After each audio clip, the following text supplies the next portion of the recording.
Streaming now, this is the Wood TV Live Desk. And good morning, everyone. Phil Pinarski here with the Wood TV Live Desk. Hope you're all having a great start to your Tuesday. Joining us, as always, is Storm Team Meteorologist Blake Harms, and he's here to break down some of the weather patterns we've been seeing, also some of the unique things we saw yesterday, and what we can expect to see later on this week. Blake, thank you so much for stopping by the Live Desk once again. Yeah, thanks for having me, Phil. Yes, no, definitely love having you on these Tuesday sort of streams, really to break down some of the things we have been seeing lately here in West Michigan, and some of the more unique things. But first off, I mean, we got to talk about everything we saw. I mean, we got hit with yet another sort of patch of this freezing rain, ice storm, whatever you want to call it, really. Yeah, what didn't we see, I think, is the better question. We saw a mix of freezing rain yesterday here in the Grand Rapids area, and especially places to the north. Just about every school in Montcalm County, much in Owego County, Mecosta County were closed today because of power outages and slick roads. Some places over by Bay City saw 8 inches of snow. Meanwhile, Grand Rapids, Muskegon, and Lansing all broke their daily precipitation records, recording over an inch. Again, we started off with freezing rain here in the Grand Rapids area. Thankfully, switched over to rain during the day and melted some things off. As we're going to talk about in a moment, we saw Thundersnow up towards Mount Pleasant. We had some tornado warnings in northern Indiana. So it was a little bit of everything yesterday, as is kind of expected as we make the very gradual transition from winter into spring. Yeah, no, and definitely with spring, it seems like it's so far away given all the wintry mix of weather we've been seeing recently. I guess just from your own perspective, you said that this isn't really that bizarre, you know, it's not that unique, but to me it does appear to be kind of unique to have it, you know, simultaneously like that. I mean, just last week we had that crazy one where hundreds of thousands of people didn't have power for quite some time, and really across the state. Yeah, so I guess I should specify that the ingredients coming together as they did aren't terribly uncommon for this time of year. To get everything that we did, maybe a little more common, but you know, we had a classic situation where we're getting to that time of year where it's a lot easier to pull moisture from the Gulf of Mexico, a lot of moisture out. And with that, though, comes some warmer weather, so that's why we don't see all snow in these sort of situations. So kind of a combination of things that led to what we saw yesterday. Right, yes. Now we're already getting some comments. We have a comment from Willie, all the way in Virginia, who says that the weather there is gorgeous. So, you know what, must be nice there, Willie. Yeah, literally. Would you like to trade?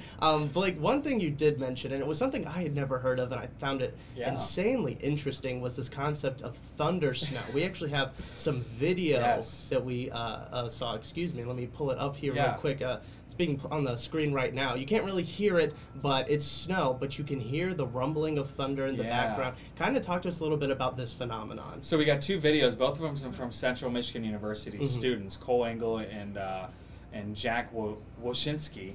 And it's a very similar setup to thunderstorms, obviously. But what we have here, we have the warm front off to our south, and it was in northern Indiana. That's why there were tornado warnings down that way. So you have the source of lift for convective situations like this, and you had we had the Gulf of Mexico moisture, lots of it, and the instability resulted in hearing thunder in the middle of a snowstorm. So that's a lot of it was up towards where they saw the really heavy snow, which was up by Mount Pleasant, Midland, Bay City area. And again, it was heard several times at Central Michigan's campus. Classes there were delayed until 11 a.m. Today. So it's a really unique phenomenon. Typically, we'll only hear it during times where you have a lot of moisture being pulled up with a warm front to the south, or during times of lake effect snow, which is very convective in nature. And so, for reference, I mean, I'd never heard Thundersnow. I'd love to, but they had a lot of it yesterday up towards Isabella County. So it's certainly a really neat phenomenon, and thankful that a lot of folks were able to experience it, especially those Central Michigan students. Right. No, and it sounds incredible. Just the name, Thundersnow. You love just the sound of it. It just sounds so great. But I mean, some of these videos, and of course, I know we're not playing the audio right now, but you can definitely hear the thunder in them. And you know, I do want to pitch to our website where you can find a little bit more about Thundersnow, woodtv.com. But just kind of you know, if you weren't expecting it, what would you think it would be? Just, you know, just hearing the thunder and but not really seeing, because it's usually associated with rain. You're seeing it with snow now. I mean, I guess it's not that crazy of an idea to jump to that. Yeah. But I mean, just the craziness of it all, really. If I weren't paying attention to the weather, I would not think it'd be from the weather. I can tell you that much. One unique aspect is with situations like this, thunder and times of snow will have a lot more of a rumble as opposed to a clap, because the snow, both falling and on the ground, will insulate the sound. So it's not as much of a instantaneous, it's more of a gradually building rumble that plays out. So it's really neat. I'll post the videos on my Facebook so you folks can see it. But it is wild. And again, I've been, you know, a big fan of weather for at least 15 years now, and I've never heard it. So for folks to be able to experience it is a really neat experience. Yeah, and I do want to get to some of these comments real quick, Blake. We just got a message from Penny, who says that here in Barrington they had thunder and lightning associated with this winter storm. So that's very interesting there. Got a couple of highs from Sandy over at the Byron Center. Hi, Sandy. How are you? Again, Lori, again, sorry we could not play the audio on this stream. Again, we will have links to it over on woodtv.com. Blake also said that he will be posting those videos on his Facebook page. Be sure to check that out in just a little bit. And then Heather just released a comment that is going to lead us into our next point, Blake, about sort of the cleanup and what to expect really coming up later on this week. She says that over in Montcalm, it's a mess, down trees, power lines, and related fires. Obviously, we talked a little bit earlier, it's going to be sort of quiet over the next couple of days, but then we're expecting, you know, another sort of messy storm later on this week.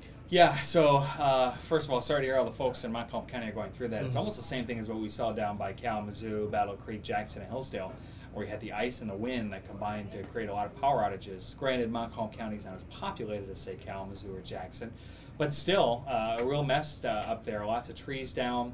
It's a very similar situation to what we had last week, where temperatures are expected to rise above freezing the next few days, which will certainly help with the cleanup. Again, most schools were closed there today. I would imagine they should be able to make some good progress on the outages today and hopefully get some kids back for tomorrow. But yeah, lots of tree damage. The Consumers Energy spokesperson, Josh, and I'm blanking on his last name, that we talked to a few days ago, mentioned that when you have a 1/4 inch of ice on the trees, it's the equivalent of adding the weight of a grand piano. And I thought that was really fascinating. And that tells you why so many trees and power lines are coming down. We were very thankful here in Grand Rapids that it melted, because we had a really thick coating out there in the morning. And that's why we saw some outages here in the city. But the weather's quiet the next few days. Chance of some light rain and snow tonight. Friday is the day we're going to have to watch for the possibility of a really messy winter storm. This one likely in the form of almost all snow, at least the way it's looking right now.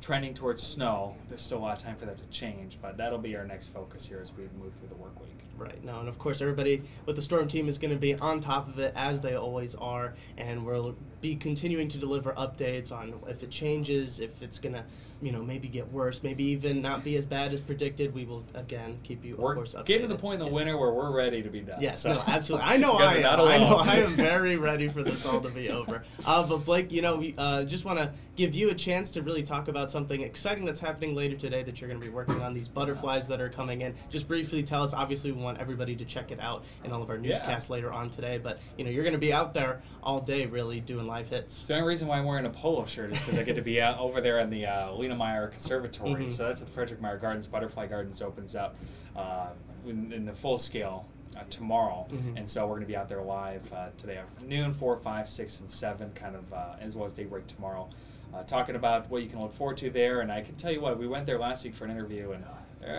worse places to be than a place with it's 80 degrees with 50% humidity. So looking forward to that, and looking forward to all they're going to have to offer. Right. No, I know we're looking forward to it, and I'm glad we could end this stream on a little bit of a higher note than just, get ready for Friday. So, Blake, we're going to let you get to it. Again, thank you so much for stopping by the live desk. We really do appreciate it. Thank you, Phil. Of course, and we want to thank everybody else for tuning into this latest edition of the Wood TV Live Desk. I'm Phil Pinarski, and we hope you have a great rest of your day.